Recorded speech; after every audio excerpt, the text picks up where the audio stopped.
Kongrat ba ke Jylla kadang yai mat ya ke Jingpynlip Bording u Menteri Rangba ke Jylla u Kongrat sangma ulapan pau ke Jingsngos kem ba ke ne ke Jinglong kan sakhamha no shen. Haba kren bat kinong thok kubor hinin ke sngi u Kongrat ula ong ba ke Jingpynlip Bording kalakta shibun minta usnem. Ulakular ru ban penkela ya ki rukom trekam ha ka MEECL barul ong batang ka jinghap slap ka bajur lane ka jingla ka Jylla ban thiet ya ka boarding ha ka dor ka babit ka bala ban pinsting ya ki nong pendon kam ha ga ju ka por u Kongrat ula ong ba ka jingya kandu ban ningkong hapdeng ka sarkar Meghalaya bat Assam na ka benta ka jingya kren pinbet put jong kawat ka baar kan long menta ubnai.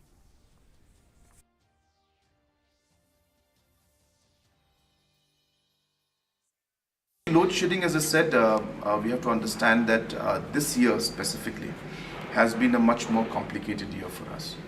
We had elections, and because of the election procedures, election commission and many other factors, in the current situation, the only respite that we will get is once we see some kind of good rainfall that we can get, or once we're able to see that we're able to purchase the power at a slightly more reasonable rate. The rates are very high. We are working out the dates. Hopefully, we should be able to initiate the first stock within the month of May itself. But obviously, as I said, it's a process. So it's not that we will see everything happen in one day, but at least the initiation part, we will try our best. Hadin karai